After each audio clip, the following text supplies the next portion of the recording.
In part 1 of our consciousness series, we laid out the basic levels of what consciousness is. In today's episode, we are going to go on a trip to explore where this phenomena may come from. If you are ready, come with me and unravel the fabric of reality.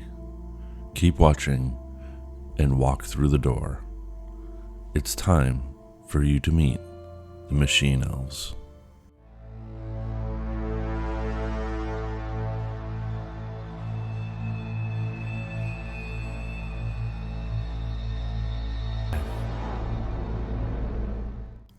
In doing these videos, I've been learning, not that I hadn't known this before, that us humans remember and are moved emotionally and intellectually and ultimately spiritually through story, or narrative, which is just telling a story.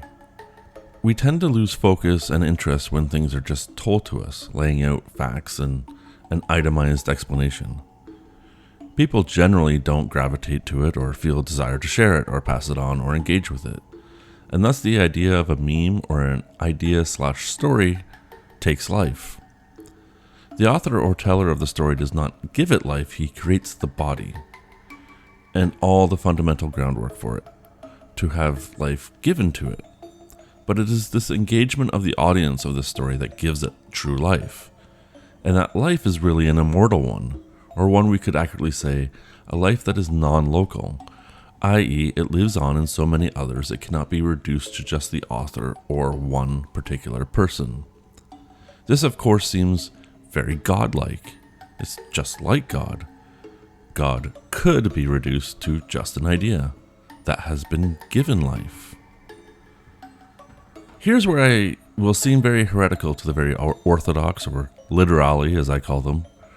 God does not exist without the creatures he created, as we are part of God and God is also a part of us.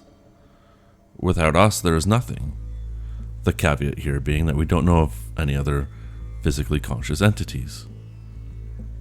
Regardless, this is a philosophical point that I only entertain here because there is an effort, even by religious folks, to limit what human beings and consciousness really is.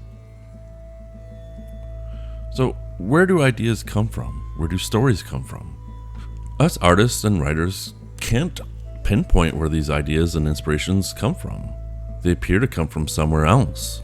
Often it feels like it comes from within somewhere we can't identify. For others it feels like it's plucked out of the ether, also from someplace they can't define. It rarely feels like it's ours. We sort of go into a light trance and things come to us. One of the biggest mysteries of consciousness is this idea generation, inspiration, an almost mystical connection to something we cannot define or explain. DMT is a chemical that is naturally produced in our bodies. It is also used traditionally by shaman cultures in South America to talk to what they all say as the little people. It has been popularized in mainstream culture by first Terence Mckenna, who described these little people as self-modifying machine elves, who appear to him as self-dribbling, melting basketballs. And more recently, it's become popular because Joe Rogan has often talked about these experiences on his famous and popular podcast. And the Machine Elves observations are echoed by a lot of user experiences. It is a theory that this chemical that the body naturally produces is the reason we dream. That when we enter our dream state, this chemical is produced, allowing us to travel to different realms, live the impossible where maybe we're flying, maybe we're talking to people who in reality are dead. In my own experiences, it's sometimes talking to people I have no idea who they are. In the dream, they are closer to me than family or my closest friends. But either they, upon trying to remember them, I don't have detailed faces, or cannot remember the details of their faces. Dreams can seem to be completely random and without meaning. Just an experience of, say, being out with friends whom you don't really know in your real life, or other fantastical things like flying. I've had recurring dreams of myself learning to fly. I remember the ability manifesting in my dream. I was walking on pavement, on the sidewalk, and one time I stopped, and I had the physical feeling of trying to pull myself up off the ground and how Finally, it did happen. My feet left the ground. I would keep trying this, and I would allow myself to eventually fly up to the trees and fly around. But I learned I had to keep concentrating to be pulling myself into the air, almost like applying a reverse gravity rather than the anti-gravity feeling that is portrayed in movies. It wasn't freeing and easy, it was difficult. I had multiple different dream sessions where I would come back to this, almost like a memory in a dream state. A memory that laid only in that state, and not on the conscious state, if you will. Yet, there was consciousness because I remember being aware of this memory in my dreams. It was the closest thing that I have to lucid dreaming. People who have taken DMT have shared experiences of feeling like traveling to somewhere else, to another plane of existence. They tell of feeling like this elsewhere is more real than real. It is always very difficult to use language to describe these events, but interestingly say that this place is almost all language. Mckenna says it's like a visual language. The communication has all seemed to be done inside their heads, not verbally communicated, but these machine elves, these entities that so many experience, communicate in visual forms, sometimes creating something visually as a language. The idea of elves and other descriptions are said to be indicators of cultural relation by the user and what they perceive. Often this is claimed by those trying to study and understand this phenomena in an effort to keep it grounded into our standard model box of understanding of the universe and so-called reality. But I postulate, since South American shamans also use it to talk to the little people, and are not culturally linked to Celtic people where elves and fairies originated, that it's only relevant to how the user describes these entities post-trip. The machine elves are described to be very impish, usually loving, childlike, and playful, but intense. They are said to come at you in a rush, like they are excited to see you, jumping in and out of your body, talking to you. Many say they give you advice or tell you you're doing something wrong in your life, and this does seem to depend, if you listen to various different people's trips, on the person themselves. If you see the variations of experiences, what these elves are trying to say, sometimes it may be what you need to hear to go on in your life. Sometimes it's just check on your personality. They all say these elves seem to care, to love, to want to help you. But the different experiences also make them seem to be like tricksters, and could be where the trickster god concept came from. The key thing to take away from this is that these beings are seen and shared by multiple people from very different cultures. And to them, all these entities feel real, more real than real, and that they know everything about you. Some describe them as entities or interdimensional beings. Some postulate that it's God. But they all feel that these are real entities in a real place, that they are more real than the so-called real world. Have you ever had a dream where you awoke from this dream to the conscious real world and was disappointed that you returned to this world? The machine elves have to make you wonder, just as dreams do, because so many of us have a feeling of being trapped or imprisoned here in this so-called reality. And maybe in a sense, that's very much what this life is. This 4D world may actually be some form of prison, a riddle that we are supposed to get out of, a sort of beginning stage. Consciousness is the key to unlocking the true reality, free from the bondage of our meat bag and its limited 3D or 4D experiences.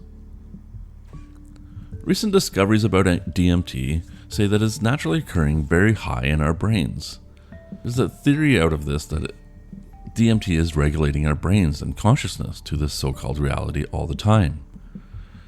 It's in levels to maintain some sort of form of illusion of reality, making us see this reality as real.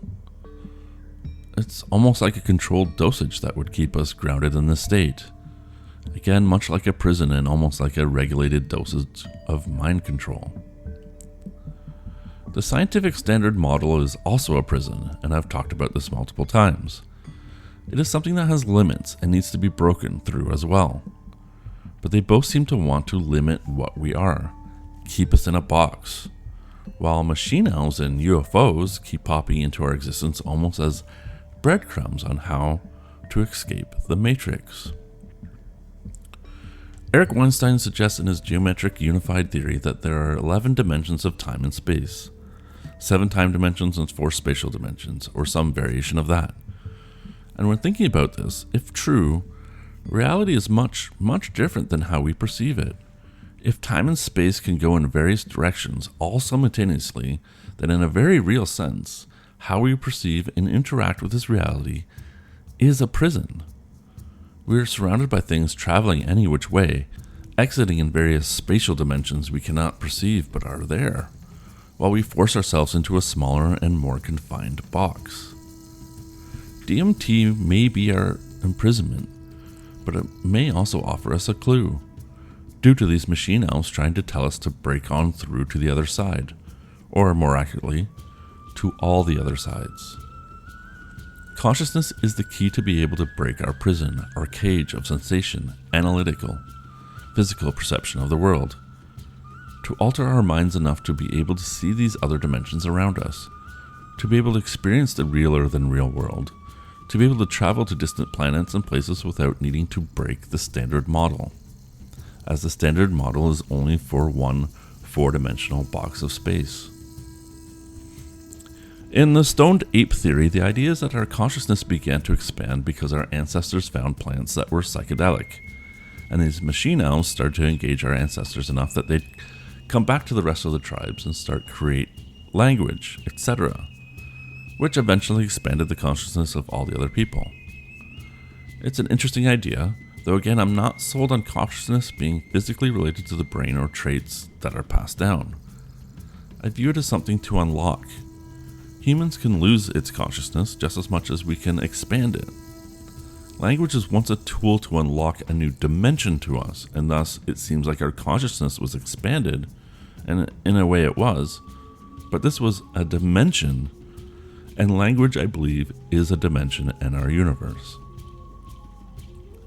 It is up to us to be able to unlock the other dimensions, and it all lies within us, within our consciousness to do so. How we do it, I don't know, but maybe the key is in the subconscious realm. And we will explore more about this in the next part of the series. Now it's time for you to tell me what you think. Let me know in the comments below. Be sure to like and share and subscribe. It really helps a small channel like this. Thank you so much for watching, and be safe, everyone.